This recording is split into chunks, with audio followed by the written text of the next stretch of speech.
जय हिंदू राष्ट्र वंदे मातरम। भारत की सनातन चेतना का मूल आधार उसका आदिवासी समाज है।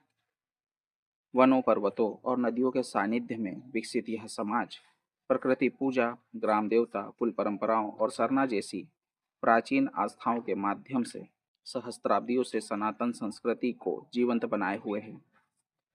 आदिवासी समाज न तो कभी भारत से पृथक रहा है और न ही उसकी सांस्कृतिक धारा से विमुख, अपितु वह इस राष्ट्र की जीवन शक्ति का अभिन्न अंग रहा है।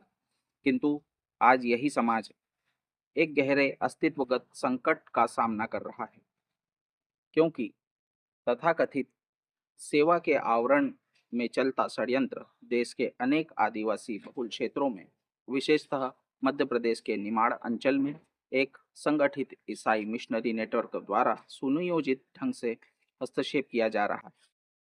चिकित्सा, शिक्षा, आर्थिक सहायता और तथाकथित चमत्कारों के प्रलोभन के माध्यम से भोले भाले आदिवासी परिवारों को उनकी मूल आस्था, परंपरा और सामाजिक संरचना से विमुख किया जा रहा है।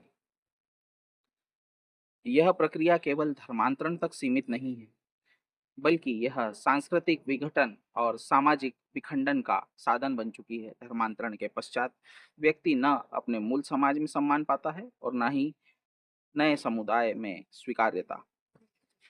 फलस्वरूप वह अपनी पहचान, जड़ों और सामाजिक सुरक्षा तीनों से वंचित हो जाता है। अब परंपरा और आस्था पर भी सीधा प्रहार हो रहा है।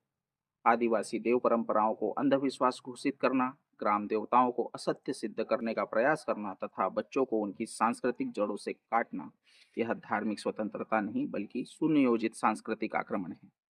इसका उद्देश्य आदिवासी समाज को उसकी ऐतिहासिक स्मृति, आत्मगौरव और सामूहिक चेतना से विच्छिन्न करना है। इस अन्याय के विरुद्ध न्याय की मांग की बात की जाए तो डीलिस्टिंग अभियान ध्यान में आता है।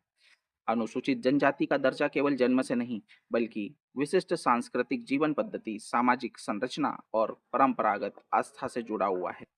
जो व्यक्ति स्वेच्छा या प्रलोभनवश इस जीवन पद्धति को त्याग देता है, उसके द्वारा उसी संवैधानिक संरक्षण, आरक्षण का लाभ लेना वास्तविक आदिवासियों के अधिकारों पर कुठाराघात है। डीलिस्टिंग की मांग किसी समुदाय के विरुद्ध घृणा नहीं, बल्कि आदिवासी समाज के संवैधानिक और सामाजिक अधिकारों की रक्षा का प्रश्न है।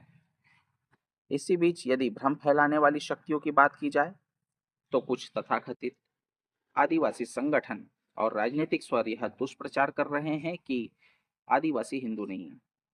यह कथन ऐतिहासिक तथ्यों, सांस्कृतिक परंपराओं और सामाजिक यथार्थ तीनों का घोर अपमान है। ऐसा विमर्श प्रत्यक्ष या अप्रत्यक्ष रूप से मिशनरी एजेंडे को ही पोषित करता है और आदिवासी समाज को राष्ट्र की मुख्य धारा से काटने का प्रयास। विधि और समाज दोनों के उत्तरदायित्व की बात करें तो मध्य प्रदेश सहित अनेक राज्यों में धर्मांतरण विरोधी कानून अस्तित्व में है, किंतु केवल कानून पर्याप्त नहीं। इस संकट का स्थायी समाधान सामाजिक चेतना, सांस्कृतिक शिक्षा, पारिवारिक जागरूकता और संगठित सामाजिक एकजुटता में निहित है। अब मौन नहीं, चेतना की आवश्यकता है। यदि आज आदिवासी समाज नहीं जागा तो आने वाली पीढ़ियां अपनी पहचान केवल इतिहास की पुस्तकों में खोजने को विवश होगी। इसीलिए आदिवासी समाज से हमारा आग्रह है कि अपने बच्चों को अपनी परंपरा सिखाइए, अपनी पूजा पद्धति पर गर्व कीजिए, प्रलोभन और छल से सजग रहिए, क्योंकि आदिवासी संस्कृति ही हिंदू संस्कृति है और आदिवासी संस्कृति सुरक्षित रहेगी तभी भारत की जीवन शक्ति सुरक्षित रहेगी। वंदे मातरम। जय हिंद राष्ट्र।